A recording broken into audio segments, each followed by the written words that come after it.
All right, happy belated Thanksgiving. It's Monday. We're all back to work and the stories begin. So, this story 5 days ago, I'm sure you guys saw it.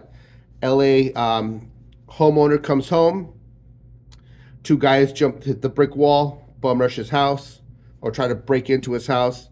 His wife and 6-month-old daughter are behind that door. He has a CCW, has his gun on him, turns around. He actually it looks like he had a Starbucks cup on him, pours a hot coffee on them. Guy gets stunned, pulls out the gun, fires exchange, they take off. Everybody's happy. They deserve it. I live here in LA. There's nothing but these pieces of the shit thieves that are getting away with everything. And I mean they get away with everything. We're talking about from shoplifting to coming up to homes like this, even coming up to people in their cars and robbing them, and there is no ramifications for their crime. Thank you, Gascon. That is our district attorney. He's a great guy. So now we hear that his CCW has been suspended. Why was this suspended? Well, they say it's LAPD. I think it might be the LA sheriffs. I don't know. I've looked into it. I can't find anything. But they say they suspended his CCW because I believe that when they arrived, he was running his mouth on them. So, after I've done some digging and looked around, this is what really happened. First of all, this is not the first time that they rob him. He's been robbed once in this house, which looks like a very affluent neighborhood. I believe he said that he arrived at home with his wife and daughter, and they had already been broken into. Obviously, this was going to be number two that they were going to try to break into his house. Vince here, Ricci, R-I-C-C-I, did what you and I would do. I have a CCW. I hope a lot of you do too. He pulled out his gun to protect his family, and, fires were exchanged. He goes and calls 911, and he's sitting there waiting and waiting and waiting.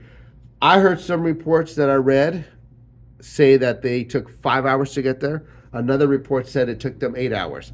Let's just say it was between 5 and 8 hours, which is fucking ridiculous because they should have been there immediately. But yet again, on the side note, can't blame LAPD for not showing up immediately, because why would you go and do your job when they're talking about defund the police department and fuck the police department? However, they should have done their job and arrived. Obviously, this gentleman had a CCW, was protecting his family, and they should have arrived. That being said, what he did was what you and I and normally everybody does, is he went on social media and just went on a huge rant about why they were not there, why this is why we have these problems, which he's right. Maybe pushed it a little bit much, but you know what? They get what they deserve.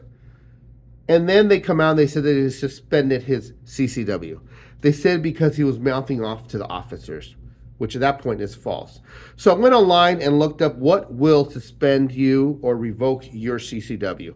According to this, it says some of the things that will suspend or revoke your CCW is if you've been convicted of a specific misdemeanor, which he hasn't been convicted of anything yet, or at that time. Domestic violence. There was no domestic violence. And it says, and or you have a felony or get a felony, which he has none of. So technically, they should have never revoked his CCW or suspended CCW. This is what's wrong. People are fed up, especially here in LA. People are fighting back. And now, instead of supporting the citizen, they're going against the citizen as well. Let me tell you, folks, it's either you or no one. It better be the time now that you understand that it's all about you and your family and not them. Anyways, happy Monday. Protect yourself, get a CCW, and this is the kind of bullshit that we're probably going to have to deal with. I'm out.